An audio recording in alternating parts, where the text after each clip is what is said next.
Hello students, hope you are doing well. I'm Ritu Joshi again with the new class. So today before going to start the class, I would like to discuss something with you. Students, this is my last class before the summer vacation. Okay, so we hope that everything will be fine and we will meet again in the school in July. I know that you are missing your school, you are missing your friends. And students, we are also missing you a lot. You all have become the integral part of our life. Okay, school is also an integral part of our life. Okay, so we hope that everything will be fine till July and we will meet again in July in the school. Till the time, whatever I taught you, you should have to learn. Okay, prepare yourself like you prepare if the school is open. Okay, be ready for yourself with the question and answers, with the whatever you have learned, you get ready along with material. Okay, and when we meet again in July, we should meet like you prepared everything. Okay, so please don't disappoint me when you come to the school. Maybe other teachers will teach you, so I should not be listened with them that you don't know anything, ma'am has not taught you properly, that's why you are not aware about the specific thing. So students, watch video again and again, learn the answers which I've given you. Okay, so today let's proceed with the class.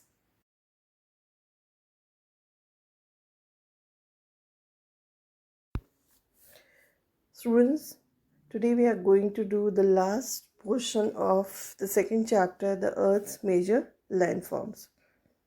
Okay, in the last previous classes we have done about the mountain formation of mountains, plateaus, plains.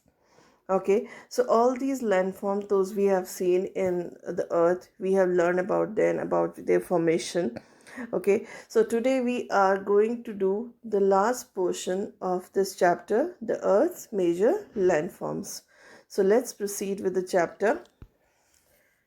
Here we can see the students, the learnings from the last classes, not the class. What we have learned in the whole chapter, we have learned about the crust, what is crust, we learned about the sea level, landforms, endogenous processes, exogenous processes, mountains, range, valley, fold mountains, block mountains, volcanic mountains, importance of mountains, plateaus, types of plateaus, intermountain plateau, dissected plateaus, importance of plateaus. Then we learned about plains, types of plains, like coastal plains, penny plains, alluvial plains, river basin, flood plains, and the features made by the rivers. Apart from that, we have also learned about the importance of plains. Okay, so all these maximum part of this chapter we already learned. Okay, so let's proceed for today's class. Students, today we are going to learn about the different things we are going to learn about, which you can see in the screen. Today we are going to learn landforms and people, what kind of life the people live in mountains and the life of people in plains. And apart from this, we also discuss in this class the diagram which we have to make in the notebook. Okay, which you have to make in the notebook. We have to discuss the diagrams. Okay, so let's proceed for today's class. So today we are going to start class with this topic, landforms and people. So here you can see in the screen, our lives in many ways shaped by the landform around us. Landform often determine what kind of house we build, how we travel, what we eat, what we wear, and what kind of job we do. Okay, so these all are decided where we are living. So students, you have seen many times the houses, those are built in mountain and those are built in plain. They have a massive differences there. The people, those are living in mountains, the people those are living in plain, they have a total difference in their lifestyle. Okay, even the job which they are doing, it's totally different. Okay, so today we'll do the study about the life in mountains. I mean, the people, how the people are living in mountains and how the people are living in plains. Okay, so we have to do the comparative studies between these two landforms, how the people are living in these two landforms. Okay, so we have to come to the first, life in mountains. On mountains, it is usually cold, even in summers, and it is hard to grow crops. Also, there is a very little level land for growing crops and for building houses and roads. Crops are often grown in the terrains cut into the slopes. Okay, so on mountains, the climate is cold. Even in the summers, also the climate is cold. There are hardly any crops to grow.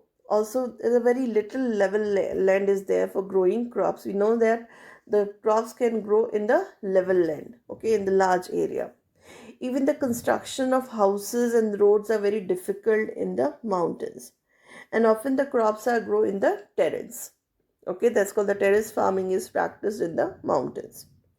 Okay, so in detail we will see about the life in mountains, the crops in mountains, those are grown in mountainous area, domestic animals in the mountains, house in mountains, and the occupation in mountains, right? So we will start with the first one, which is crops in mountains. Here you can see the crops in mountains. Okay, so crops are often grown on terrains cut into the slopes. Rice, maize, buckwheat, millets, potatoes, peas, beans, tea, or some of the crops grows there.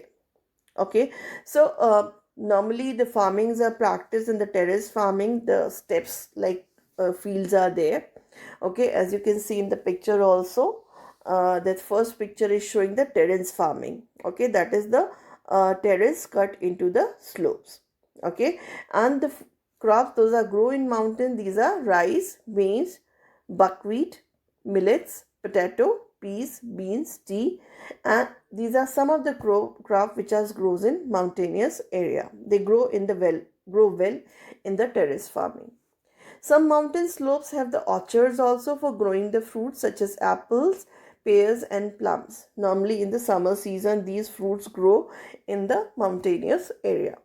Okay, the slopes of volcanoes may have the fertile soil wherever the mountainous area, wherever the volcanic mountainous area, they have a fertile soil is there. Okay, for example, the slopes of Mount Etna is the example good for growing crops. Okay, Mount Etna is a volcanic mountain, and wherever the area is there, the slopes of Mount Etna, which have a fertile volcanic soil is there, which is good for growing crops. Okay, here in the picture, the first picture you're showing the terrace farming, and here you can see the second picture, the apple orchards. So students, now we can see the domestic animals in mountain. What are the domestic animals? The animal rearing is practiced in the mountainous region. In mountains, sheep and goats are reared for the meat and wool. Goats give milk too. Yak are reared in Himalayas for the milk, meat and wool. They also carry loads and help in farm works. Okay. In the mountainous slopes area, wherever in the world is there, the two main domestic animals reared or the animal rearing is cattle rearing is there, which is sheep and goat. They are reared for the milk, they are reared for the wool, and the sheep is reared for the meat as well as wool also. Goats gives milk also. And the yak, which is fine in India, especially in Ladakh area, that the Himalayan area. Okay, it is reared. The yak is reared for the milk, meat, and wool. And apart from all this, the yak is also carry the loads to help in farm work. Okay, other than to these are the common animals. You must have seen these animals. I'm showing you two animals. Those are rare animals are there, you must have not seen previously. These are llamas, and which is rare in Andes for meat, and the alpacas, which is give good quality of wool. Okay, the first one is lalmas is there, which is a camel kind of variety is there, but short than the camel. Okay, it is reared in Andes area. Where is Andes? Andes is in South America. Okay, so it is basically reared in the Andes area, which is also a young fold mountain, and it is reared that lalmas is reared for the meat. Okay, alpacas is little bit shorter than lalmas. It is also fine in the Andes area, and it is and this it that alpacas is reared for the good quality wool. Okay, so here you can see then the picture. The first picture is of the lalmas is there. Second picture is for the alpacas is there. Now student, we come to the houses in mountains. Okay, we all know the houses, those are built in mountain, and the houses, those are built in plain. They are totally different. Okay, the reason behind that, the houses, those are built in mountain, they have a sloping roof.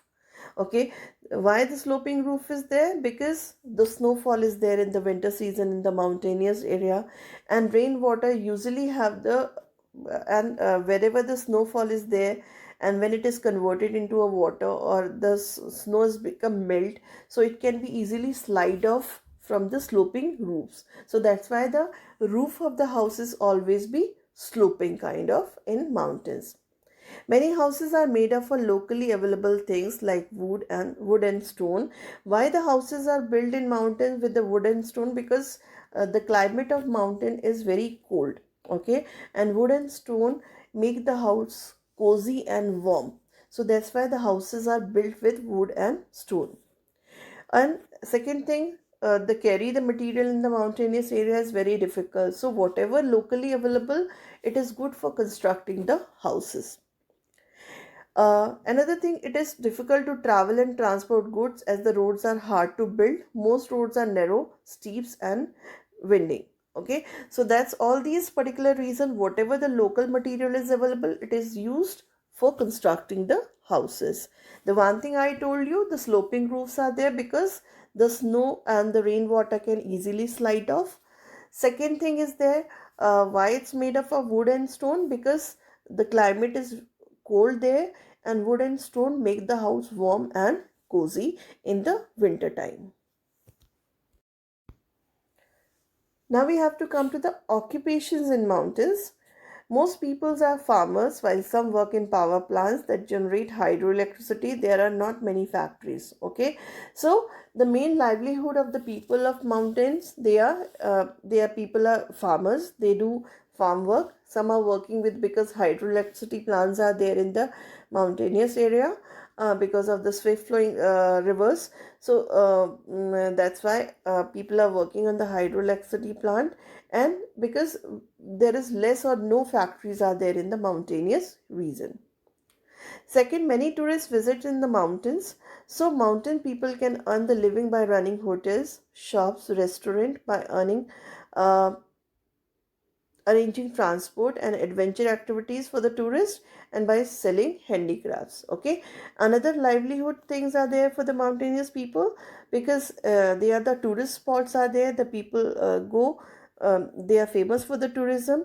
So they most of the people earn living by running hotels, shops, and restaurants, arranging the transport and the adventure activities, as well as selling the handicrafts. Now we come to the second, the life in plains. Okay, another landform where we are discussing the life about the lives in plains. On plain, life is easier than mountains. It is not usually as cold as in the mountains, and there is level land for growing crops and for building houses and roads.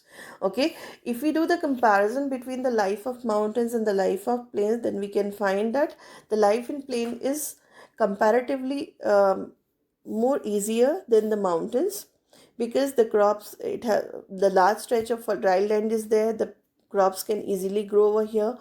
The road constructions of houses and roads are easy in comparison of mountains. Okay, so here the three categories are there, under which we will discuss the life in plains. The first is crops and domestic animals in plains, second houses in plains, and the third is occupation in plains. So if we discuss about the crops and domestic animals in plains, Alluvial plains are generally very fertile and many kind of crops including most of our food crops are grown them. Many kinds of animals like cattle, sheep, goat are also rare. Okay, so in this chapter only we have discussed about the alluvial plain, which is one of the most fertile plain of the world. Wherever in the world the alluvial plains are there, they are the fertile plains. Okay, the plenty of crops grow over there. People are practicing agriculture over there, as well as the cattle rearing is also practiced on these particular plains. So means the agriculture and farming is easy in the plain area. Now we have to come to the houses in plains. There are many villages, towns in the cities. There are different kinds of houses in large towns and city where many people live in relatively small area. There are tall apartments building with many floors. Okay, so if we see the houses in the plains, the variety of houses you can see in the plains, because the flat area, the construction of houses is very easy. The number of villages, towns and cities are there in the plains, okay, which have the different kind of houses are there. If we see the large cities or the towns, you can find where the area, livable area is very small. The people are living in the tall apartment buildings with many floors. That means many houses in one tall towers is there. Now we have to come to the occupations and other points about the plain.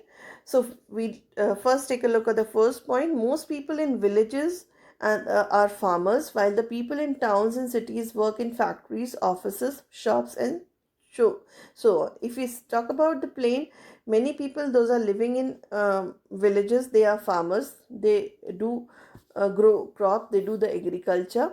While the people those are in towns and cities, they work in the factories, offices, the shops and so on. Second, roads and railways can be built easily in the level land and it's easy to travel and to transport goods. Okay, we already discussed in the plain, because the flat land is there, the construction of roads and railways is quite easy, so that the transportation of goods is easy and the traveling is easy in the plain area. Third, there are many factories, offices and shops, so people can find variety of jobs. Okay, hence people can find variety of jobs. They can do agriculture, they work on the factories, they work on the office, and as well as they can open shops also. The last one, rivers and plains are navigable. Why they are navigable? Because in plains the river flow very gently. Okay, the flow is very gentle. They become very slow. Okay, which is suitable for navigation. Okay, so most of the plain area where the rivers are flowing, these rivers are navigable rivers.